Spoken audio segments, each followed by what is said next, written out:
Flavie Flament, une femme française forte avec une carrière remarquable à la télévision et à la radio, a connu une profonde tristesse dans sa vie. Cependant, si je devais souligner la plus grande tristesse, ce serait probablement le souvenir douloureux d'avoir été abusée sexuellement à l'âge de 13 ans par un photographe célèbre. Cette douleur n'était pas seulement une blessure personnelle, mais elle est également devenue une partie de ce qu'elle est devenue et de son parcours plus tard. Née le 2 juillet 1974 à Valognes, en Normandie, Flavie grandit dans une famille ordinaire avec un père ancien footballeur et une mère travailleuse sociale. Son enfance semblait paisible, mais ce terrible événement a laissé une ombre indélébile. La tristesse ne réside pas seulement dans l'événement déchirant, mais aussi dans la façon dont il a été enterré au fil des ans. Flavie a dit un jour qu'elle n'osait pas affronter ce souvenir, qu'elle n'osait pas parler à cause de la peur, de la honte et de la suspicion de la société.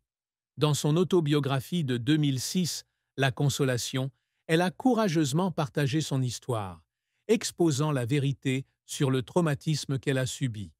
Cette révélation n'est pas seulement un acte de libération personnelle, mais aussi un appel fort à prolonger le délai de prescription pour poursuivre les crimes sexuels sur mineurs en France. Mais même lorsque c'était public, la tristesse ne disparaissait jamais complètement. Cela brûlait encore dans son âme, devenant une partie inséparable de la vie de Flavie. Cette tristesse est aggravée par le sentiment d'impuissance que l'on ressent lorsqu'on regarde en arrière. Flavie a dit un jour qu'elle aurait aimé pouvoir protéger cette fille de 13 ans, la tenir dans ses bras et lui dire que tout irait bien. Mais en réalité, la petite fille a dû surmonter l'obscurité toute seule, sans personne pour lui prêter main forte, quand elle en avait le plus besoin. Cela lui a fait verser des larmes à plusieurs reprises en pensant à ce qu'elle avait perdu. L'innocence, la foi en l'humanité et les années qui auraient dû être remplies de joie de jeunesse. La plus grande tristesse de Flavie Flament n'était pas un événement unique, mais une série complexe d'émotions. La douleur, le regret, la colère et l'injustice qu'elle avait subie en silence pendant si longtemps. La carrière de Flavie Flament a été un parcours de hauts et de bas, où elle a prouvé qu'elle était non seulement une victime, mais aussi une femme résiliente, talentueuse et passionnée. Dès ses premiers pas dans l'industrie des médias, Flavie a fait preuve de détermination pour surmonter les circonstances afin de se faire un nom. Née dans une famille modeste de Normandie, elle n'avait aucun milieu lui permettant de rêver à la gloire de la télévision ou de la radio. Cependant, le destin l'a amenée dans l'industrie du divertissement d'une manière inattendue et spectaculaire. Flavie a débuté sa carrière comme assistante de production pour l'émission Frou-Frou sur Antenne 2, animée par Christine Bravo. Ce fut le premier tremplin qui lui permit de se familiariser avec le milieu professionnel de la télévision. De là, elle enchaîne rapidement d'autres rôles, notamment dans l'émission Ça déménage de Philippe Alfonsi sur la chaîne La Cinquième. Mais le véritable tournant qui a fait connaître Flavie Flament au grand public a été son arrivée en 1998 comme présentatrice météo sur Canal+. Avec sa belle apparence, sa voix chaleureuse et son style naturel, elle a rapidement conquis le cœur du public. Par la suite, Flavie a continué à affirmer son talent en assumant le rôle de MC dans de nombreux grands programmes. L'un de ses succès notables fut lorsqu'elle animait un autre journal avec Philippe Gilda et participait à Unisex. Les années 2000 marquent l'apogée de sa carrière télévisuelle avec des émissions comme Stars, à domicile sur TF1, où elle aide les fans à rencontrer leurs idoles. Non seulement l'émission a atteint des taux d'audience élevés, mais elle a également mis en valeur la capacité unique de Flavie à se connecter émotionnellement. Outre la télévision, elle s'est également illustrée à la radio, animant des émissions sur RTL et France Bleu. Sa polyvalence et son dévouement ont fait de Flavie l'un des visages les plus familiers de la télévision française. Non seulement Flavie s'arrête au rôle de MC, mais elle s'essaie aussi à l'écriture. Le livre La Consolation n'est pas seulement une autobiographie, mais aussi un puissant manifeste, créant une grande résonance dans l'opinion publique. Le livre s'est vendu à des dizaines de milliers d'exemplaires et a reçu de nombreux éloges de la part des lecteurs et des critiques.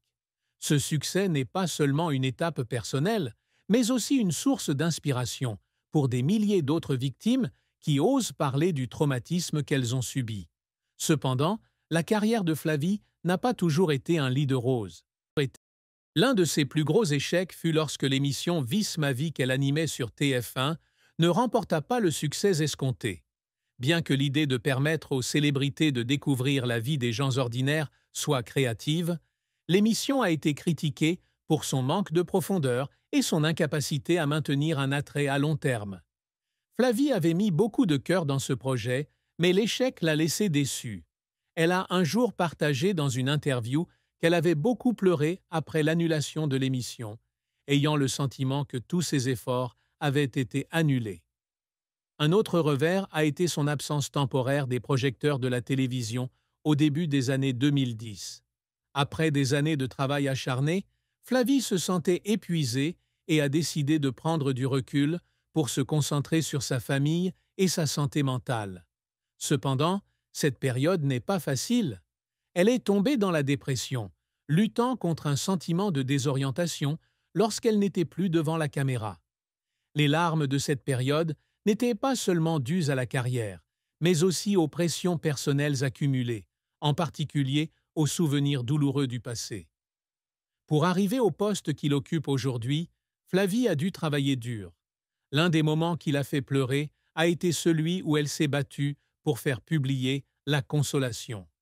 Écrire sur un traumatisme personnel n'a pas été facile, surtout lorsqu'elle a dû faire face aux doutes de certaines personnes et à la pression de l'opinion publique. Il y avait des nuits où elle était assise seule, écrivant et réécrivant chaque ligne, pleurant et essayant de trouver les mots pour exprimer sa douleur. Cette persévérance a finalement porté ses fruits, mais le voyage n'a pas été facile. Une autre fois, lorsqu'il revient animer Télématin sur France 2 en 2024, Flavie fait face à une forte pression liée à son retour après de nombreuses années d'absence.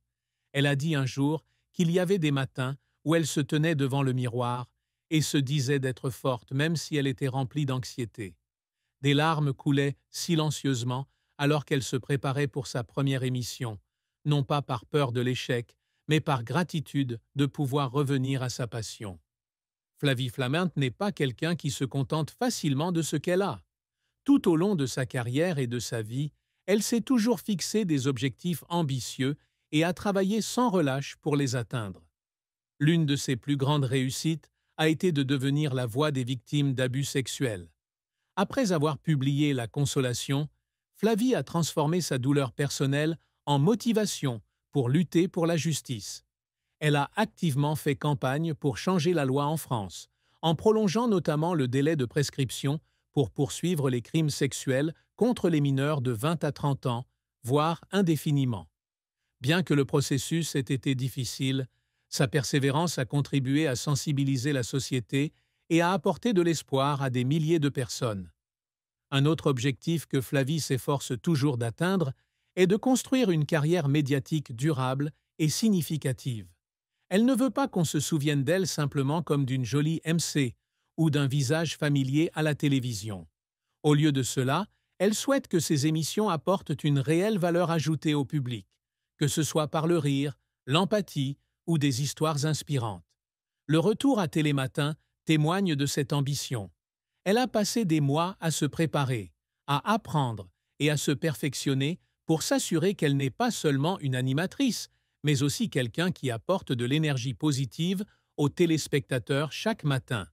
De plus, Flavie désirait également laisser un héritage littéraire.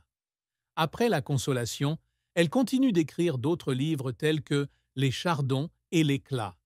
Même si tous n'obtinrent pas le même succès retentissant que le premier, elle continua d'écrire, espérant qu'un jour, ses œuvres seraient reconnues comme des contributions importantes à la littérature française. Pour Flavie, l'écriture n'est pas seulement un moyen de guérir, mais aussi une façon de se connecter au monde, laissant une trace bien au-delà des projecteurs de la télévision. Enfin, Flavie s'efforce toujours d'être une mère exemplaire pour ses deux enfants, la Zose et Antoine Flamand. Elle voulait que ses enfants la regardent et voit une femme qui ne succombe pas à l'adversité, se relevant toujours après chaque chute. Cette réussite ne se mesure pas à l'aune des récompenses ou de la célébrité, mais à l'amour et au respect que ses enfants lui portent, ce qu'elle considère comme la chose la plus précieuse de la vie. L'amour et le mariage de Flavie Flament est une histoire émouvante où elle éprouve à la fois du bonheur et une profonde tristesse. Sa vie amoureuse n'a pas été facile, certaines relations ayant laissé des traces profondes dans son cœur et son âme. Flavie a épousé Bernard Flamand, un réa,